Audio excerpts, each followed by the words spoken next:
राधे राधे प्यारे भक्तों। प्रारब्ध का है कि 10 वर्ष बाद आपको उस धन की प्राप्ति होगी।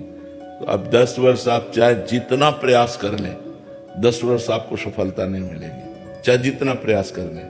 हाँ, भागवतिक प्रयास कर लें तो सफलता मिल जाएगी। भागवतिक प्रयास जैसे भगवान का नाम जप है और भागवतिक अनुष्ठान है, गजेंद्र मोक्ष का पाठ है, बहुत से ऐसे भागवतिक अनुष्ठान है जिनके अनुष्ठान करने से हमारी विपत्ति दूर हो सकती है, हमारी समस्या का समाधान हो सकता है। लेकिन यदि हम सहज में ऐसे चल रहे हैं तो फिर 10 वर्ष के बाद यदि है तो 10 वर्ष के बाद ही मिलेगा, पहले नहीं मिलेगा। ये सब पहले से निश्चित है, पहले से प्रारब्ध निश्चित है। पुरुषार्थ के लिए तुम्हें, अब जैसे इस समय आप है, अब आप नाम जप कर सकते हैं, ये आपको प्रारब्ध से क्या लेना देना। तो नाम जप हम खूब डट के कर रहे तो सब वस्तुएं सब। आप जो कह रहे हैं कि जब मुझे मांग होती है तब मिलता नहीं है, जब मिलता है तब मांग नहीं होती। और हम कहते हैं जब मांग की जरूरत है आप मांगो या ना मांगो, अपने आप वो दे देगा यदि उससे कनेक्शन बना लो तो। संबंध जोड़ो प्रभु से, प्रभु को अपना मान लो। हमने मांगा थोड़ी है, ये व्यवस्था मांगा थोड़ी कि भगवान हमको ऐसी व्यवस्था दे दो। अपने आप वो सब कर रहे हैं, उनको पता है कि अपने जन को किस समय क्या जरूरत है। मुझे लगता है भगवान की शरण में आया जाए और भगवान का नाम जप किया जाए तो प्रारब्ध हमको परास्त नहीं कर पाएगा। मतलब भगवान का भरोसा, हम तुम्हें पक्की बात कहते, भगवान का भरोसा और भगवान का आश्रय ये सब ठीक कर देगा।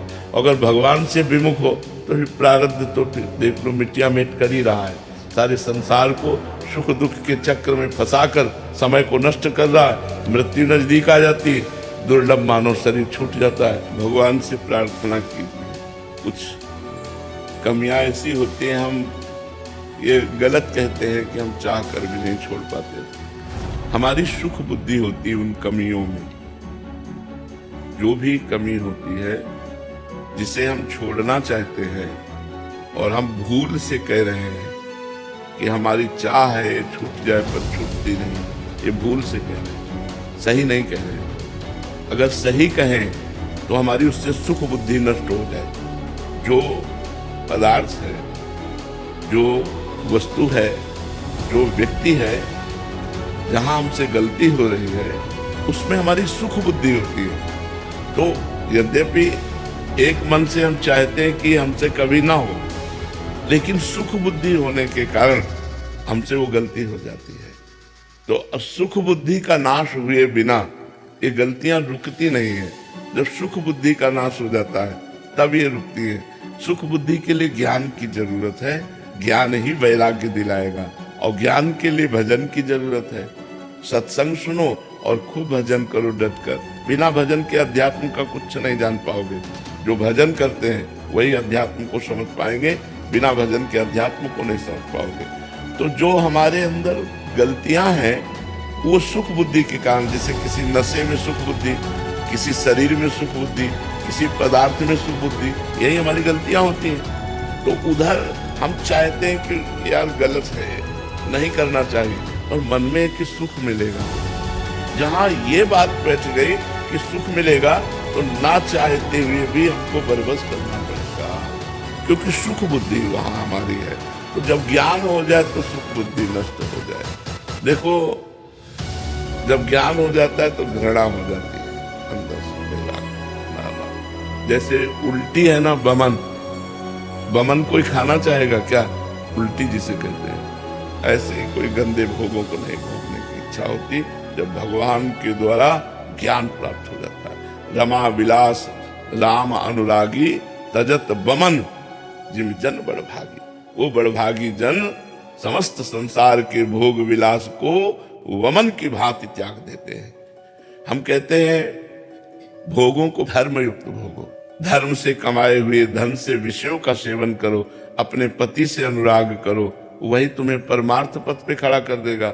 अब पर पुरुष से या पर स्त्री से और बेईमानी का धन और मनमानी आचरण, तब तो नरक जाना पड़ेगा, फिर दुर्गति होगी। पति वंचक परिपति रति करई, रो रो नरक कोटि सक पड़े। वो सैकड़ों वर्षों तक, कल्पों तक वो रो रो नरक को भोगती है। जो स्त्री अपने पति को छल करके पति से छलावा करके पर पुरुष, ऐसे जो पुरुष अपनी पत्नी से छल करके दूसरी स्त्री के साथ, ऐसी दुर्गति उसकी होती है। जो शास्त्रों में कानून लिखा है उसका दंड आपको मिलेगा, अभी मानो या ना मानो।